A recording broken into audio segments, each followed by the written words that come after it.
reason for the title is combating the narrative of Black life or Black culture that the media focuses on. And, that we're all one thing. Yeah. And the whole concept is, we're not all hood. The Black community is not a monolith. There's so many levels and lanes to the Black community. And we wanted to have a space where we could discuss all of those lanes, because they're so varied in terms of our perspectives and our opinions and our ways of life.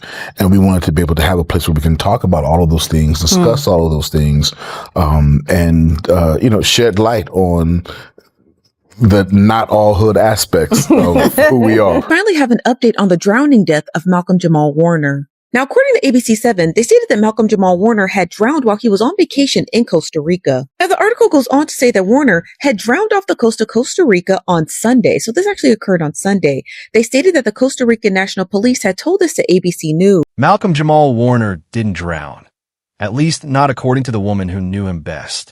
In a stunning, anonymous reveal, his wife has finally come forward, and what she's saying could flip everything we thought we knew upside down. She's naming names. She's exposing threats. And she's alleging a full-blown cover-up tied to Hollywood's darkest secrets. If what she's claiming is true, Malcolm wasn't just another tragic loss. He was silenced. And now, the truth is clawing its way to the surface. The silence is finally broken, and what's being said is nothing short of explosive. After months of unanswered questions and carefully managed headlines, the woman closest to Malcolm-Jamal Warner, his wife, has allegedly stepped forward with a chilling claim that's shaking the internet and raising every eyebrow in Hollywood. But she's not doing it with a press conference or a glossy statement. She's doing it her way, anonymously, fearlessly, and with surgical precision. And the story she's telling? It's the kind that makes you question everything you thought you knew about Malcolm's death. Because according to her, this wasn't an accident. It wasn't a tragedy. It was a hit. From the start, she makes one thing clear. She's not here to speculate. She's here to name names, connect dots, and expose a truth that's been buried under sanitized headlines and suspicious silence. She's alleging that Malcolm didn't just die. He was silenced. And not by chance, not by nature, but by design. Her words are raw and direct, the kind that carry the weight of someone who's been holding back a storm of pain and rage. And now that the floodgates are open, there's no stopping what's coming. According to her, someone wanted Malcolm gone, and they wanted it done quietly.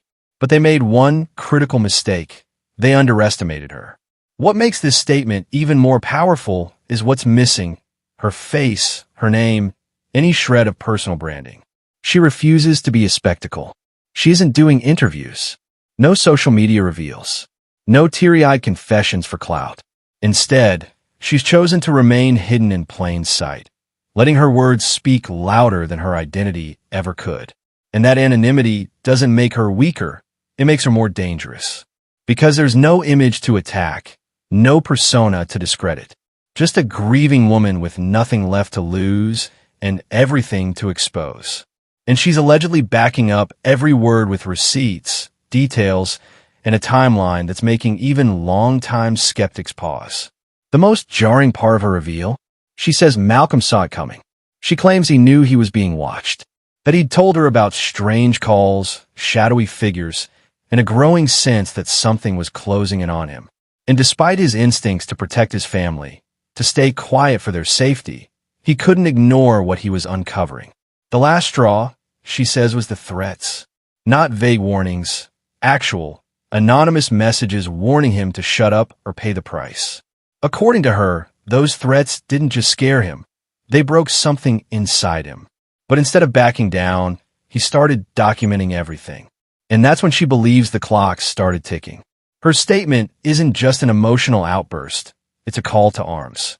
It's calculated, deliberate, and deeply unsettling. Because she's not just pointing fingers at vague enemies or haters.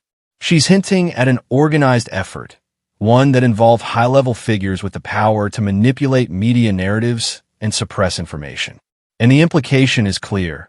If Malcolm had lived one more week, one more day even, he might have said something that couldn't be buried. But now, he's gone, and all eyes are turning to her. This isn't just a widow mourning her husband. This is a woman on a mission. One who says she's not afraid to drag the truth out, no matter how many reputations it destroys. She's already burning the official story to the ground. And if what she's saying is true, then this wasn't just a mysterious death. It was a cover-up, a silencing, a message. But the real message? It might be coming from her, because someone tried to erase Malcolm's voice. And now, she's making sure it's louder than ever. What started as quiet paranoia quickly spiraled into something much darker. According to Malcolm's wife, the warning signs came long before his death, but they weren't the kind most people would notice. They came in the form of phone calls at odd hours. No caller ID, no voice on the other end, just heavy silence or a distorted whisper. At first, Malcolm brushed them off, chalking it up to prank callers or misdials. But then they kept coming. Same eerie silence. Same timing. Late at night, just before big podcast drops, or after he posted a particularly bold take on social media. And it didn't stop there. That silence turned into something else. Veiled threats. Cryptic messages about knowing where he lives, warnings to keep quiet or lose everything, and references to people close to him, his wife, his daughter. Suddenly, it wasn't just about him anymore. It was about his family. Allegedly, Malcolm confided in his wife that he felt like he was being followed. Not just once or twice, but consistently. He told her about unfamiliar cars parked across from his home, the same unmarked van trailing him on morning walks, and a strange man who showed up at his gym but never actually worked out. At first, he thought he was being paranoid, but the patterns became too specific, too frequent. And that's when fear really set in. Not for himself, but for the people he loved. He started changing his routines. He stopped bringing his daughter to public places. He installed extra cameras, added alarms, even stopped driving at night. And through it all, he kept asking the same question, why now? Why me? But maybe the better question is, why was Malcolm suddenly such a threat? Because by all accounts, he was low-key, unproblematic, not the kind of celebrity you'd expect to end up in controversy, let alone in someone's crosshairs. But according to his wife, that's exactly what made him dangerous, his credibility. Malcolm had built a reputation as one of the few black actors who never chased scandal, never sold out, and never compromised his values for clicks or contracts. He had a clean image, a sharp mind, and a platform he controlled, his podcast. And when he started using that platform to say what others were too afraid to voice, that's when things changed. He wasn't just talking about the industry's flaws. He was unraveling them. On his podcast, Not All Hood, Malcolm was calling out the machine behind the scenes, the executives, the gatekeepers, the quiet puppeteers who dictated which narratives about black men got pushed and which got erased. He exposed how certain roles were designed to box in black talent, how studio heads profited from perpetuating stereotypes, and how artists who spoke up were quietly blacklisted or buried in bad press. It wasn't the kind of ranting that could be dismissed. It was measured, factual, and chillingly accurate. And the more he exposed, the more pressure started to build. Allegedly, Malcolm's wife says that's when the harassment began. Not just anonymous calls, not just surveillance, but actual warnings. Third parties who ran into Malcolm and casually slipped in mentions of his daughter's school or referenced things that hadn't been made public. Little breadcrumbs that let him know, we're watching you. And no matter how much he tried to protect his family, the walls kept closing in. He was scared, yes, but he was also furious. Furious that speaking the truth could cost him his peace. Furious that his activism, rooted in love for his people, made him a target. And yet, he still didn't stop. In the final weeks before his death, according to his wife, Malcolm's energy shifted. He grew quieter, more introspective. He began journaling obsessively, locking his laptop, and recording voice notes on encrypted apps. He wasn't just reacting, he was documenting, preparing, like he knew something was coming and didn't want his story to be erased. He even told her one night, if something happens to me, they'll call it an accident. But don't believe them. That line stuck with her. And now, with everything that's unfolded, it haunts her. Because if the threats were real, and the evidence points that way, then Malcolm didn't just die on a beach in Costa Rica. He was hunted. He was warned. And when he refused to go quiet, someone made sure he never spoke again. But they didn't count on the one person he trusted most to keep his truth alive. And now, with each new detail she reveals, the mask is slipping off a much bigger, darker machine. Whatever Malcolm knew, someone wanted buried. And the fear that surrounded him, it wasn't imagined. It was the sound of power shaking. And now, that power may be one step closer to being exposed. If there's one place Malcolm-Jamal Warner spoke without filter, it was behind the mic on his podcast, Not All Hood. It wasn't just a passion project. It was a platform, a mirror, and in many ways, a rebellion. On the surface, the title seemed simple, maybe even playful. But the message behind it? That was a direct challenge to everything Hollywood wanted to believe about black men. Not All Hood wasn't about celebrity gossip or trending headlines. It was a raw, unfiltered dismantling of the stereotypes, the gatekeeping, and the quiet, systemic racism that shaped every corner of the entertainment industry. And for someone like Malcolm, respected, seasoned, and scandal-free, to be the one leading that conversation, that made him dangerous. In one of his final episodes, Malcolm broke it all the way down. He wasn't tiptoeing. He was calling out names, highlighting patterns, and asking the kind of questions that executives don't want aired in public. He asked why black actors were expected to redeem their entire race with every role, while white actors were allowed to play flawed, complex, even criminal characters without being judged beyond the screen. And then he hit a nerve that set the internet ablaze. He called out the media's selective memory when it comes to scandal. Malcolm asked a bold question that many had thought, but few had dared to say publicly. Why did The Cosby Show vanish from airwaves the moment Bill Cosby was convicted, but movies by people like Woody Allen and Roman Polanski are still streaming everywhere, decades after their abuse allegations? He didn't say Cosby was innocent. He didn't defend the man. But he made it clear that the industry's so-called morals weren't consistent. They were convenient. When it's a black man, the legacy gets torched.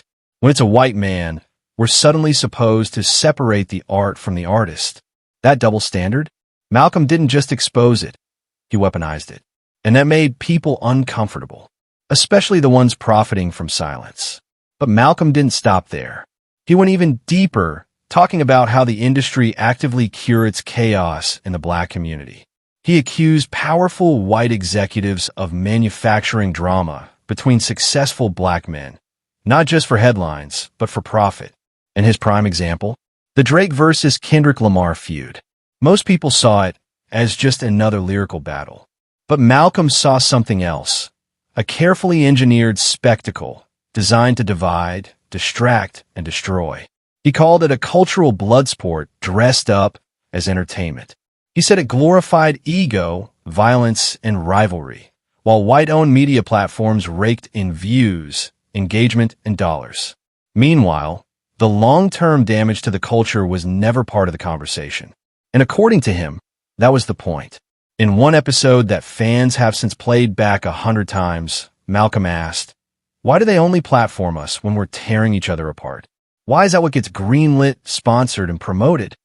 His voice wasn't angry. It was calm, calculated. But it carried the weight of someone who had seen too much and was no longer willing to keep quiet. And as the show grew in popularity, so did the whispers behind the scenes. Malcolm wasn't just a respected actor anymore. He was becoming a truth teller, a disruptor. And that's when things reportedly started to shift. According to his wife, the podcast had become a source of stress, not because of the content, but because of the consequences. Sponsors were pulling out. Interview requests were being blocked. Malcolm had allegedly confided in her that he was receiving pushback from people he once called friends. Colleagues stopped returning calls. Projects he was attached to suddenly fell through. And the most telling sign of all?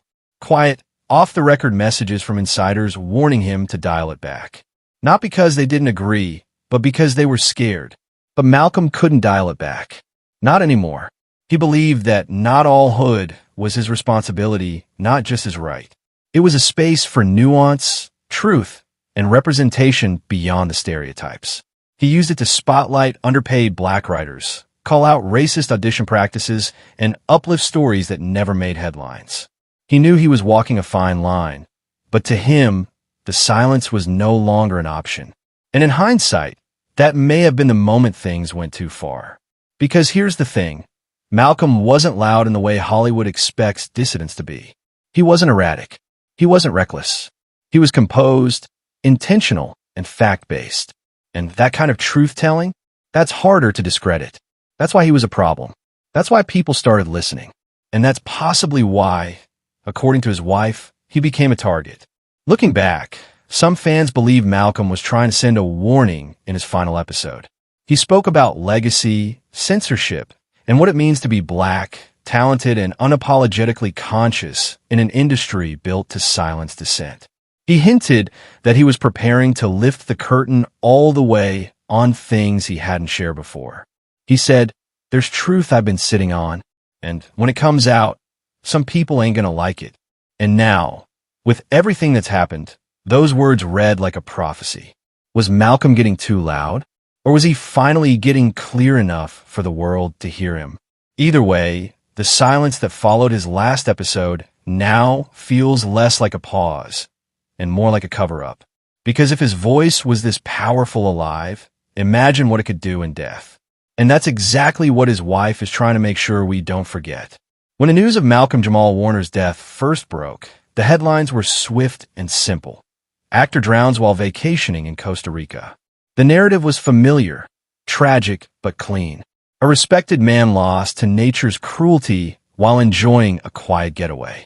But almost immediately, something about the story didn't sit right. For fans, the shock was overwhelming. For his loved ones, it was suspicious. And for his wife, it was unacceptable. Because according to her, the official explanation wasn't just inaccurate, it was a lie. Malcolm was described as a victim of a rip current. A natural disaster, the media called it. But what they failed to mention, or deliberately left out, was that Malcolm was an experienced swimmer. Not just recreationally trained, but deeply confident in the water. His wife said he swam regularly for both exercise and therapy, and he was especially familiar with ocean safety.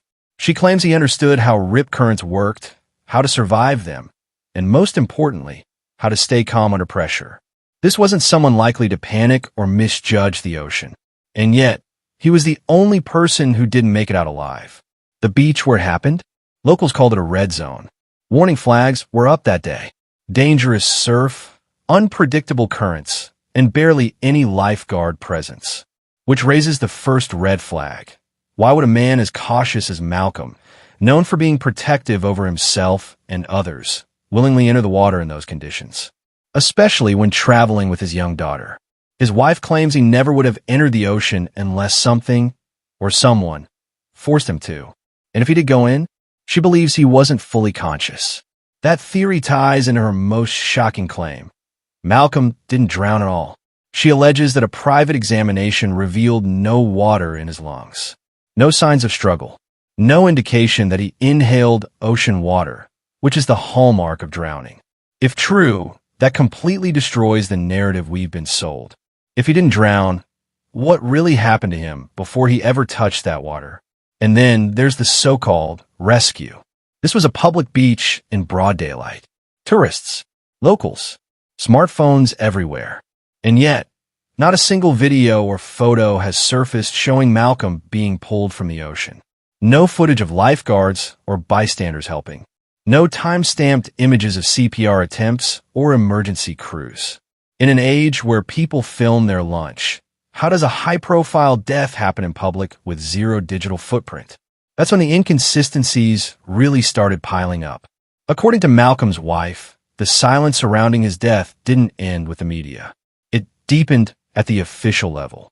The Costa Rican authorities claimed an autopsy was completed. But to this day, the full report has never been made available. Not to the public, and shockingly, not even to his own family.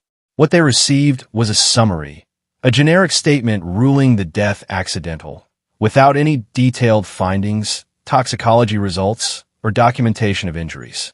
That omission alone is suspect. But it gets worse. Shortly after Malcolm's death, a mysterious video clip surfaced. It wasn't from the scene of the incident. It was allegedly filmed just before. It shows Malcolm walking alone along the shore, just minutes before everything went down.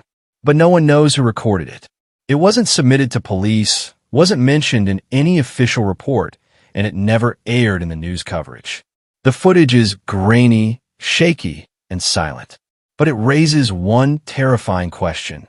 Was someone following Malcolm before he went into the water? And if so, why hasn't this video been authenticated or investigated? What started as a tragic accident is now beginning to look like a carefully managed event, with key evidence disappearing before anyone can ask too many questions.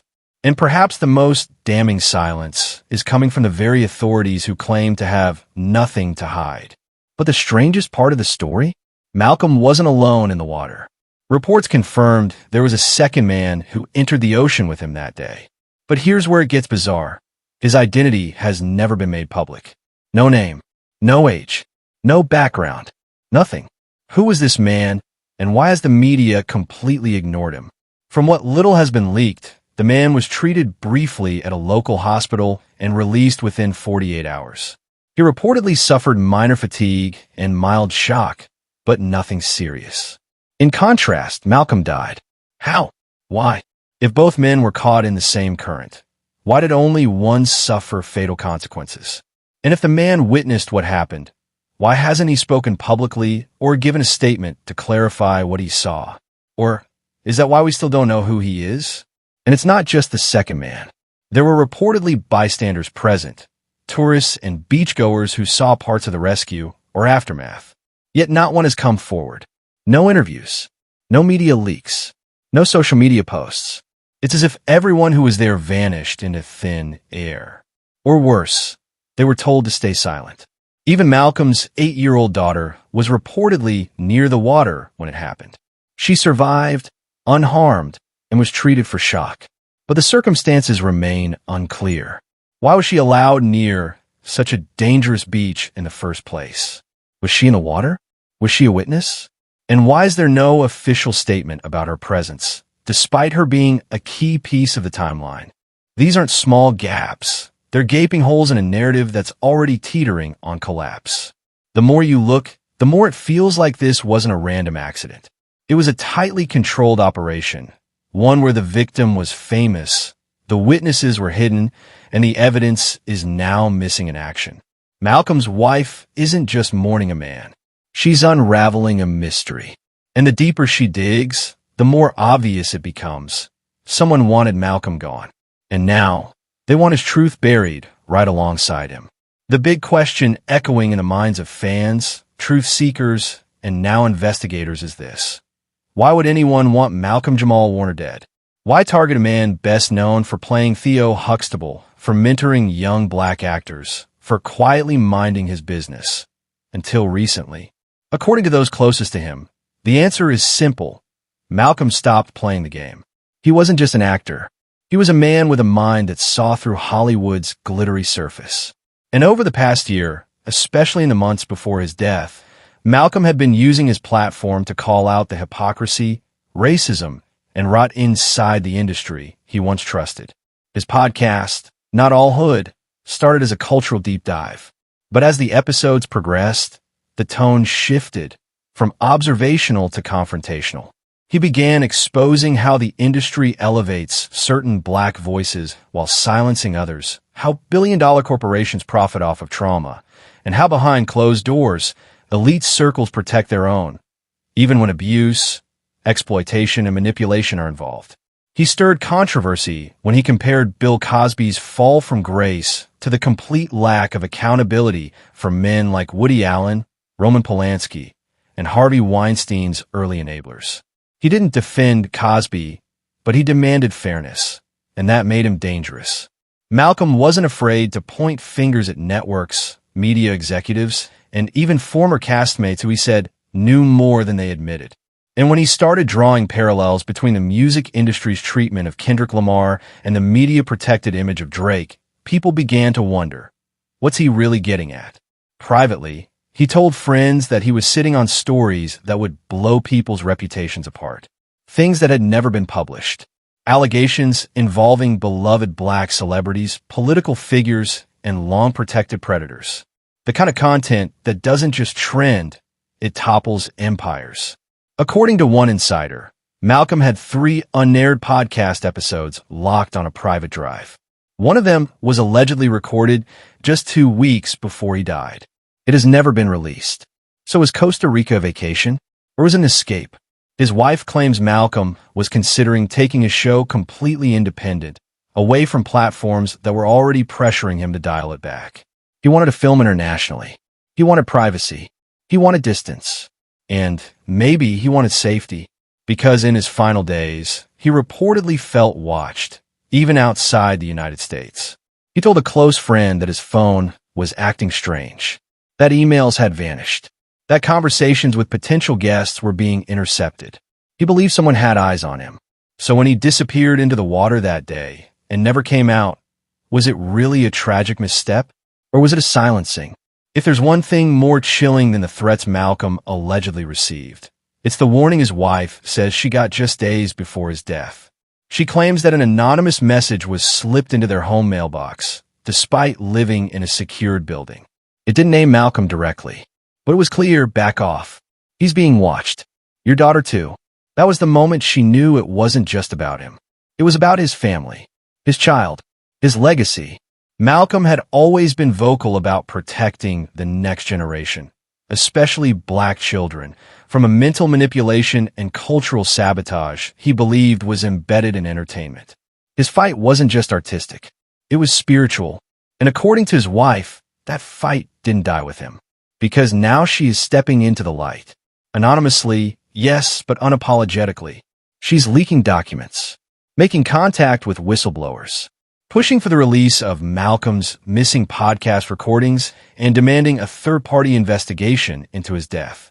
She's already received online threats and strange calls, but she says she won't stop, not until the truth comes out. She told me Malcolm didn't die by accident, said a close friend of the couple. He died doing what he always did, speaking truth to power. And that truth scared the wrong people. In the end, Malcolm-Jamal Warner may be gone, but he's not silent. His words still echo through the podcast episodes that are live, through the interviews where he dropped subtle warnings, through the people now standing up in his name. And maybe that's the part his enemies didn't anticipate. You can kill the messenger, but you can't bury the message. This wasn't just a death. It was a disruption.